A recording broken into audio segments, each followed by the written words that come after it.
नमस्कार दोस्तों, मैं Dharmendra Verma online study with DK में आपका बहुत बहुत स्वागत करता हूं। आज हम बात करेंगे गणित पेडागोजी से संबंधित 30 अति महत्वपूर्ण प्रश्नों के बारे में। काफ़ी इंपॉर्टेंट प्रश्न है, तो आपको स्किप नहीं करना है, वीडियो को पूरा देखना है, वीडियो को लाइक करना है, शेयर करना है और चैनल को सब्सक्राइब कर लेना है। तो चलिए शुरू करते हैं। आज का पहला प्रश्न है गणित पेडागोजी का। आदर्श शिक्षा वह है जो बालक को रिक्त स्थान के लिए योग्य नागरिक बनाने में सहायता प्रदान करती है। यहाँ पर आदर्श शिक्षा के बारे में आपको बताना है। पाठ्य पुस्तक है, समाज है, सहायक सामग्री है या फिर ये सभी हैं। तो यहाँ पर हमारा राइट आंसर होगा आदर्श शिक्षा वह है जो बालक को समाज के लिए योग्य नागरिक बनाने में सहायता प्रदान करती है। तो यहाँ पर राइट आंसर हमारा बी वाला होगा। चलिए अगला प्रश्न है गणित तर्कसम्मत यथार्थ कथन तथा सत्य बोलने की सामर्थ्य प्रदान करता है। निम्न में से किसका कथन है? यहाँ पर आपको बताना है जो है कथन है ये किसका है? स्किनर का है, गप्पे का है, डटन का है या फिर पियाजे का है? इंपोर्टेंट कथन है, तो याद रखिएगा जो यहाँ कथन है ये डटन का है। किसका है यहाँ कथन? डटन का है। तो यहाँ पर हमारा जो राइट आंसर होगा वो तीसरा वाला होगा। चलिए अगला प्रश्न है गणित शिक्षण में किस सहायक सामग्री का अधिक महत्व है? यहाँ पर देखिए गणित शिक्षण में कौन सी सहायक सामग्री है जिसका अधिक महत्व होता है? चित्र का, दूरदर्शन का, ग्राफ का या फिर श्यामपट्ट का? साधारण सा प्रश्न है, आप सभी को पता होगा कि वो है श्यामपट्ट। गणित शिक्षण में श्यामपट्ट सहायक सामग्री का अधिक महत्व है। तो यहाँ पर हमारा जो राइट आंसर होगा वो डी वाला होगा। चलिए अगला प्रश्न है कोठारी आयोग के अनुसार मूल्यांकन किस प्रकार की प्रक्रिया है? काफी इंपोर्टेंट है। देखिए कोठारी आयोग के अनुसार आपको बताना है एकांकी है, सतत है, उपयोगी है या फिर अनुपयोगी है। तो याद रखिएगा कोठारी आयोग के अनुसार जो मूल्यांकन है वो सतत प्रकार की प्रक्रिया है। कौन सी प्रक्रिया है? सतत प्रकार की प्रक्रिया है कोठारी आयोग के अनुसार मूल्यांकन। तो यहाँ पर हमारा जो राइट आंसर होगा वो बी वाला होगा।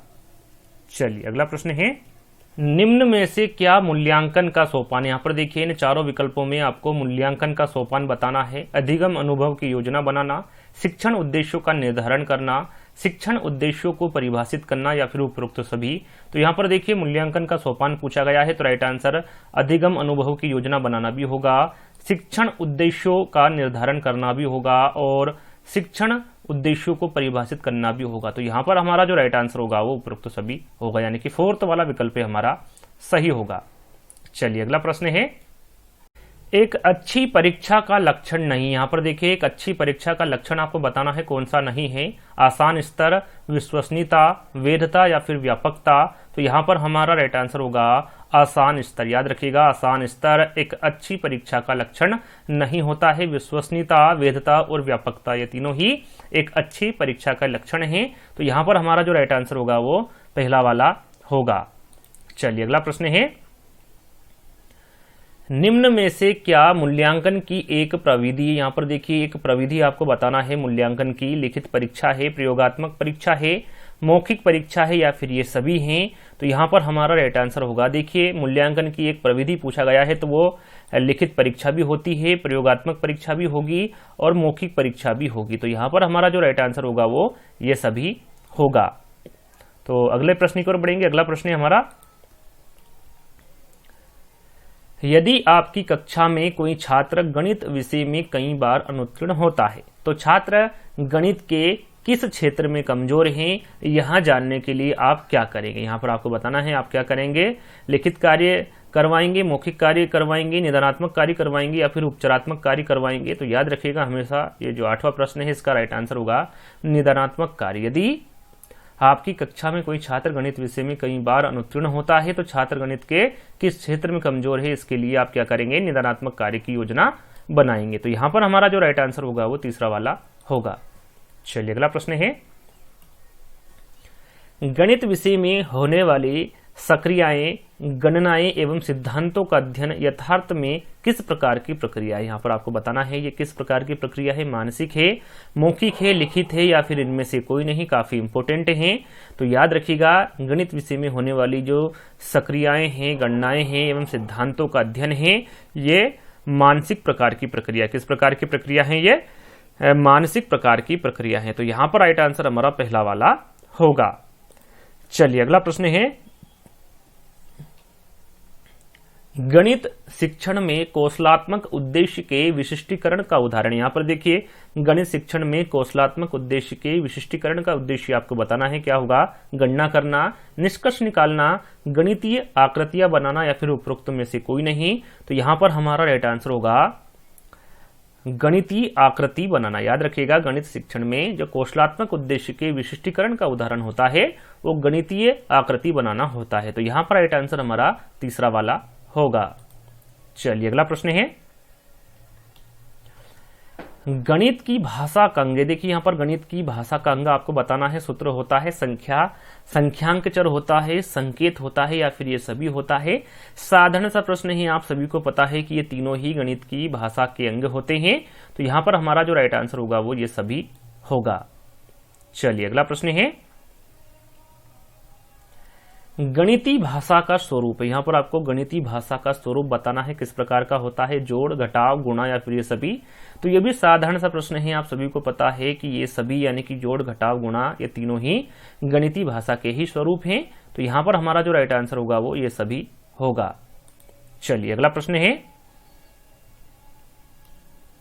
गणित शिक्षण में गणितीय भाषा संबंधी समझ के विकास हेतु आवश्यक है। यहां पर देखिए, गणित शिक्षण में गणितीय भाषा संबंधी समझ के बारे में पूछा गया है कि इसके विकास हेतु क्या आवश्यक है? गणित की क्रियाओं को क्रमबद्ध रूप से समझाना, विभिन्न दशाओं में गणितीय समस्याओं को समझाना, प्रत्ययों को संकेतों में प्रकट करने को समझाना या फिर उपरोक्त सभी। तो यहाँ पर हमारा राइट आंसर होगा, देखिए गणित शिक्षण में गणितीय भाषा संबंधी समझ के विकास के लिए पूछा गया है कि इसके लिए क्या आवश्यक है।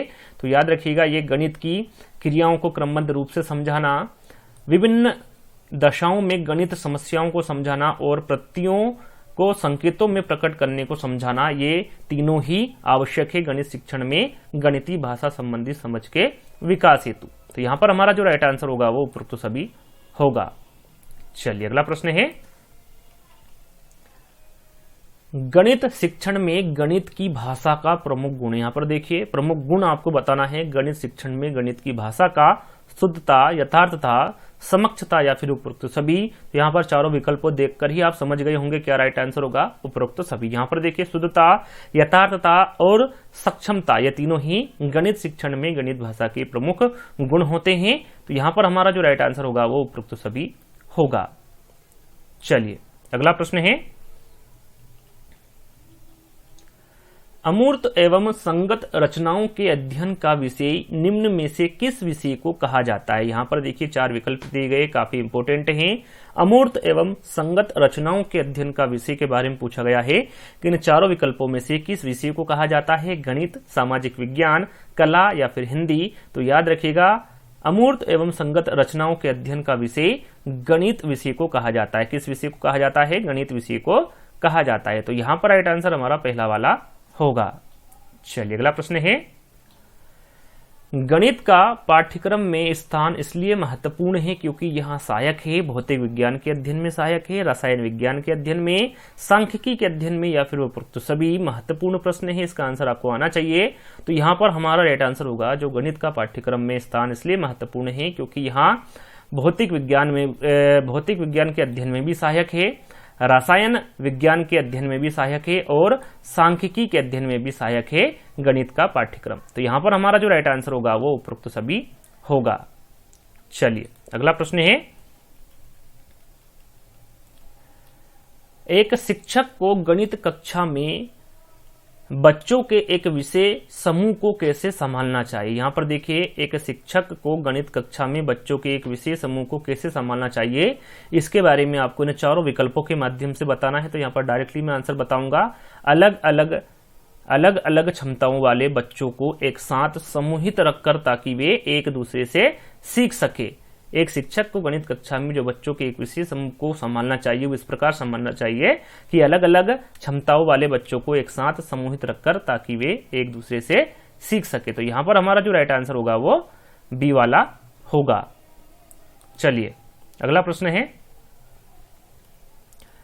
गणित में सीखने के प्रतिफल इसलिए विकसित किए गए हैं ताकि वर्ष की अंत परीक्षाओं के लिए बच्चों को तैयार किया जाए, गणना के लिए बच्चों को लघु विधियां बताई जाए, बच्चों द्वारा हासिल की जाने वाली कक्षावार दक्षता और कौशल को परिभाषित किया जाए या फिर विभिन्न शैक्षणिक सर्वेक्षणों में बच्चों की उपलब्धि बढ़ाई जाए। तो यहां पर हमारा राइट आंसर होगा बच्चों द्वारा हासिल की जाने वाली कक्षावार दक्षता और कौशल को परिभाषित किया जाए। ये गणित में सीखने के प्रतिफल इसलिए विकसित किए गए हैं ताकि बच्चों द्वारा हासिल की जाने वाली कक्षावार दक्षता और कौशल को परिभाषित किया जाए। तो यहां पर राइट आंसर हमारा तीसरा वाला होगा।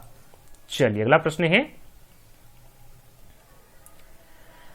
निम्नलिखित में से कक्षा में हो रहा कौन सा कार्य एक गतिविधि। यहां पर प्रश्न को ध्यान से पढ़ना है। निम्नलिखित में से यानी कि इन चारों विकल्पों में से कक्षा में हो रहा कौन सा कार्य एक गतिविधि है। बच्चों का अन्वेषण में लगना, शिक्षक समझाते हैं कि प्रश्न कैसे हल करें, बच्चों द्वारा कविता के रूप में गिनती का वाचन, या फिर बच्चों द्वारा श्यामपट्ट में नकल करना, या फिर श्यामपट्ट से नकल करना। तो यहां पर हमारा राइट आंसर होगा इन चारों विकल्पों में से कक्षा में हो रहा जो कार्य है, जो एक गतिविधि है, उसके बारे में आपको बताना था। तो राइट आंसर हमारा यहाँ पर सी वाला होगा, तीसरा वाला, बच्चों द्वारा कविता के रूप में गिनती का वाचन करना। तो यहाँ पर राइट आंसर हमारा तीसरा वाला होगा। चलिए अगला प्रश्न है, गणित शिक्षण के दौरान बच्चों में त्रुटियों का विश्लेषण करने हेतु एक शिक्षक के लिए आवश्यक है। आपको एक शिक्षक के लिए आवश्यक बताना है बच्चों को गणित विषय के प्रति जागरूक करना, बच्चों को गणितीय चिन्हों का सही प्रयोग करने के लिए समझाना, बच्चों में समस्या का विश्लेषण तथा संश्लेषण करने की योग्यता का विकास करना, या फिर उपरोक्त सभी।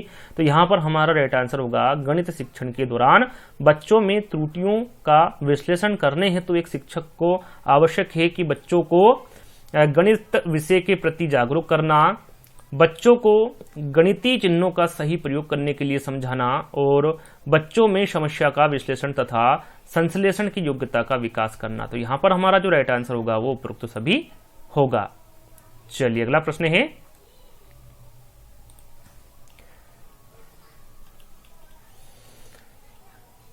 निम्न में से कौन गणित का प्रयोग नहीं कर रहा है। यहां पर इन चारों विकल्पों में से आपको बताना है वो कौन है जो गणित का प्रयोग नहीं कर रहा है। सीता सब्जी वाले से सब्जी खरीद रही है, रमन अपने पिता की दुकान का बहीखाता जांच रहा है, राहुल खेत में अपने चाचा के साथ काम कर रहा है, सुनीता धूप में सूख रहे कपड़ों को गिन रही है। इन चारों विकल्पों में से आसान भाषा में आप समझ सकते हैं इसका आंसर क्या होगा। साधारण सी बात है, यहाँ पर देखिए, आप यदि इन चारों विकल्पों को ध्यान से पढ़ेंगे तो यहाँ पर हमारा राइट आंसर होगा कि राहुल खेत में अपने चाचा के साथ काम कर रहा है। यहाँ पर कोई भी गणित संबंधी गतिविधि नहीं हो रही है। देखिए, सीता सब्जी वाले से सब्जी खरीद रही, यहाँ पर गणित का प्रयोग हो रहा है। रमन अपने पिता की दुकान का बही खाता जांच रहा है।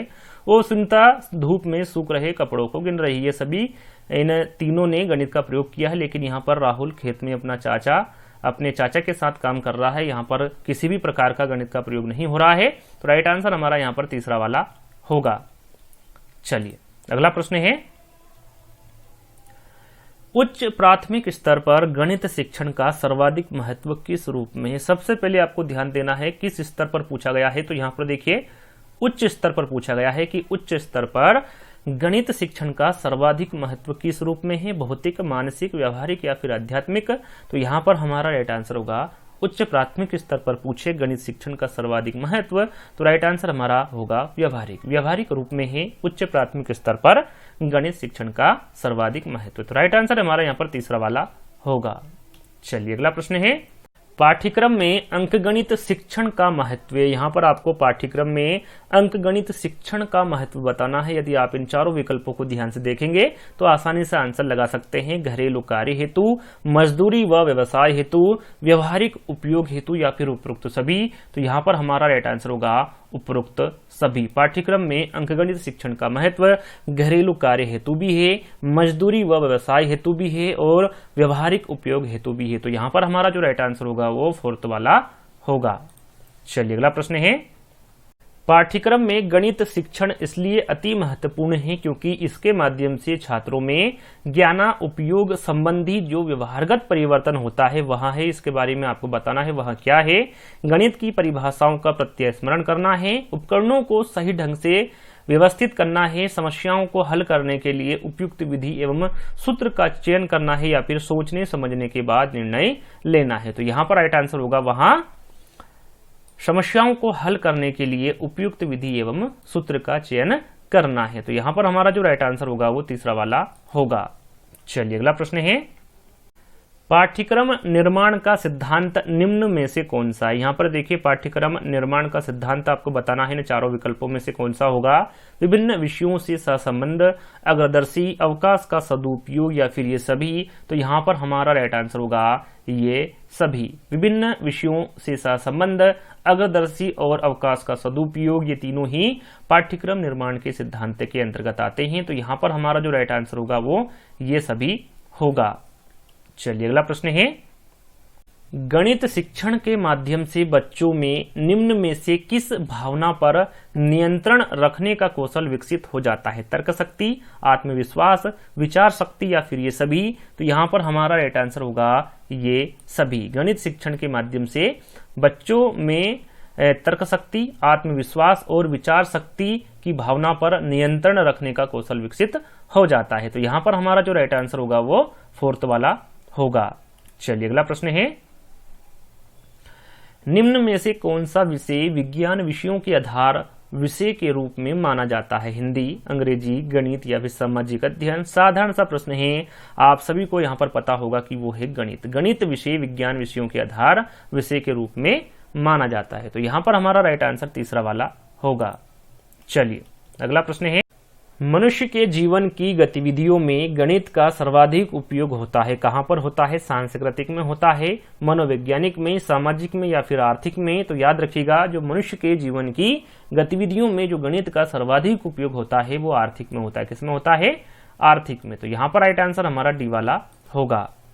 चलिए अगला प्रश्न है, आपकी समझ से एक अध्यापक के लिए कौन सा कौशल अति आवश्यक होता है? यहाँ पर अति लिखा हुआ है, ध्यान दीजिएगा। आपकी समझ से एक अध्यापक के लिए कौन सा कौशल अति आवश्यक होता है? बच्चों को ज्ञान की खोज के लिए प्रोत्साहित करना, बच्चों के लिए सभी सूचना रखना, बच्चों से विषम वस्तु का स्मरण कराने की योग्यता या फिर बच्चों को परीक्षा में अच्छे प्रदर्शन के योग्य बनाना। तो यहाँ पर देखिए अति आवश्यक कौन सा कौशल होता है इसके बारे में पूछा गया है आपकी समझ से एक अध्यापक के लिए। तो राइट आंसर होगा बच्चों को ज्ञान की खोज के लिए प्रोत्साहन करना। तो यहाँ पर हमारा जो राइट आंसर होगा वो पहला वाला होगा। चलिए अंतिम प्रश्न है, कक्षा में गणित अध्यापक द्वारा विद्यार्थियों के साथ एक अच्छा संबंध विकसित करने के लिए उसे चाहिए क्या? चाहिए दोस्तों, एक क्यूज के रूप में आपको ये आंसर दे रहा हूं, इसका आंसर आपको बताना है। सभी के साथ मित्रतापूर्ण व्यवहार करें, अच्छे से बात करें, बच्चों से प्यार करें या फिर व्यक्तिगत ध्यान दें। इन चारों विकल्पों में से आपको आंसर कमेंट्स के माध्यम से देना है। वहीं पर मैं आपको बताऊंगा कि आपने सही आंसर दिया है या फिर गलत। तो वहीं पर आपको मैं राइट आंसर इसका बताऊंगा। तो कमेंट्स के माध्यम से इसका आंसर जरूर दीजिएगा। तो यहीं पर हमारे जो आज के 30 प्रश्न थे वो यहीं पर समाप्त होते हैं। आज का वीडियो आपको कैसा लगा आपको कमेंट्स के माध्यम से बताना है। यदि अच्छा लगे तो लाइक करना है, शेयर करना है और चैनल को सब्सक्राइब कर लेना है। तो जल्द ही दोस्तों एक नई वीडियो के साथ मिलते हैं। जब तक के लिए धन्यवाद। जय हिंद।